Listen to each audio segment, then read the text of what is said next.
13 Ways to Start Training Your Subconscious Mind to Get What You Want. Your brain is built to reinforce and regulate your life. Your subconscious mind has something called a homeostatic impulse, which regulates functions like body temperature, heartbeat, and breathing. Brian Tracy explained it like this: through your autonomic nervous system, your homeostatic impulse maintains a balance among the hundreds of chemicals in your billions of cells so that your entire physical machine functions in complete harmony most of the time. But what many people don't realize is that just as your brain is built to regulate your physical self, as does it try to regulate your mental self. Your mind is constantly filtering and bringing to your attention information and stimuli that affirms your pre-existing beliefs.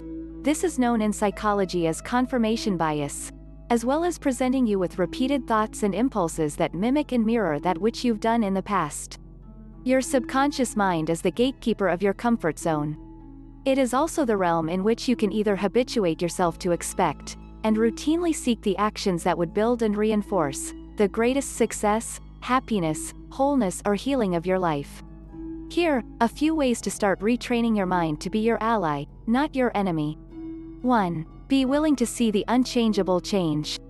The first step in creating massive change in your life is not actually believing that it's possible, it's being willing to see if it is possible. You are not going to be able to jump from being a complete skeptic to a wholehearted believer. The step between those is just being open to seeing what could be possible. You could maybe try sending a few scary emails, in which you proposition a client or partner for something that they do not have any reason to respond to. You might have a few dozen ignored messages, but eventually, someone will respond. The point is that you're willing to see if it's possible. That's what will change your life. 2. Give yourself permission to be successful. Instead of regurgitating the same old narrative of believing you'll be happy once you're 10 pounds, 1 promotion and 2 life events down the line, work on changing your inner monologue to, "I allow my life to be good." Give yourself permission to be happy and successful, and not feel guilty about it. If you have a subconscious association between success being amoral or corrupt, of course you're not going to do what you need to do to live the life you want to live.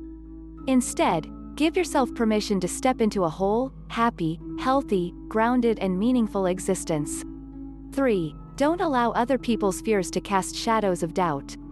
The way people respond to news of your success will tell you how they are really doing in their lives. If you announce your engagement, people who are in happy marriages will be elated for you. People who are in unhappy marriages will warn you that it is difficult and that you should enjoy your remaining time as single individuals. The point is that other people's fears are projections of their own situations. They have nothing to do with what you are or aren't capable of. 4. Surround yourself with positive reinforcement. Keep a bottle of champagne in the fridge. Change your morning alarm on your phone to read the message, "Congratulations." Make sure that the items that you see and touch most often bring you positivity and hopefulness. Keep an inspirational note on a post-it next to your computer.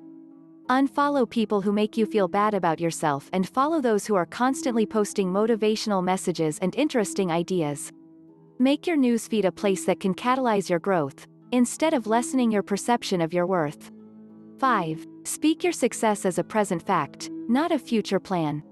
Though you shouldn't say things like, "I drive a convertible," or, "I am a CEO," if they are not in fact true, do start speaking about what it is you want out of life, not in the context that you will one day pursue it, but that you are already living it.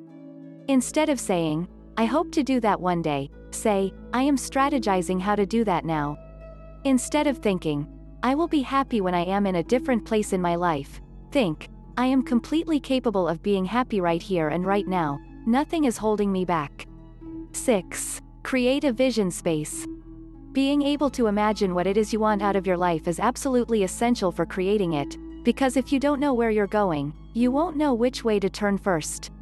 Once you have a crystal clear image in your mind for what it is you want and how it is you want to live, you are then capable of beginning to enact and create it. If you are still hazy or torn between what you want, you will be rendered incapable of taking real, meaningful action toward anything. Whether you use a Pinterest board, blog, notebook, or board, put together words and images that represent what you want and how you want to live. 7. Identify your resistance. When our subconscious minds hold us back from pursuing something that we love, it is because we are holding a conflicting belief about it. To identify your resistance, question yourself. Ask yourself why you feel better when you procrastinate, or why getting what you really want could actually put you in a place that makes you feel more vulnerable than ever. Find a way to meet those needs before you proceed. 8. Have a master plan for your life. Forget 5 or even 10-year plans. So much changes over time it's nearly impossible to set goals that you'll be able to keep. Most likely, new or even better opportunities will surface, and though your life won't look like you thought it would, you're better off for that. Instead, have a master plan. Identify your core values and motivations. Ask yourself what is the ultimate goal of what you want to accomplish while you are alive. Imagine the kind of legacy you want to leave. Once you have your big picture values identified, you can make decisions for the long term that align with your true self. 9. Start a gratitude journal. The best way to start putting yourself in a headspace of having, rather than wanting, is to begin a gratitude practice. By expressing thanks for all that you do have, you shift your mindset from being hungry for change to feeling satisfied with where you are at. Nothing magnetizes abundance to you like gratitude.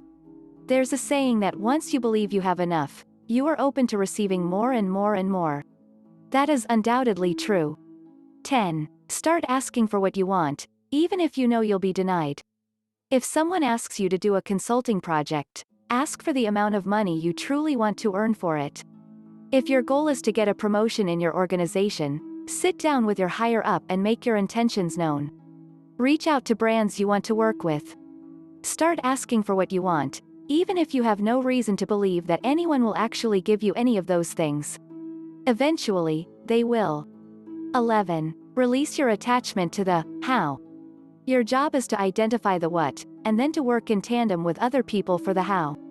If your goal is to work remotely and run your own business, instead of giving up if your first attempt fails, try reimagining how else you could achieve your ultimate vision in a new way that is more financially lucrative.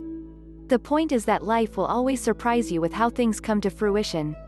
Instead of being obsessively attached to every little detail working out the way you think it should, be open to potential and possibility, even if it's something you never imagined before. 12. Surround yourself with allies. Start spending time with people who are ambitious, supportive and creative.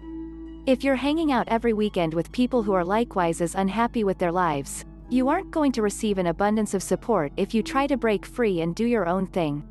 Remember that you will truly become who you spend the most time with, and choose who that is very carefully. 13. Fill your dead air time with affirmation and motivation. When you're on your commute each morning, listen to a motivational speech or podcast. While you're doing the dishes or driving, tune into a talk show that relates to the type of business you're trying to do. Infuse your life with as much affirmation and motivation as possible.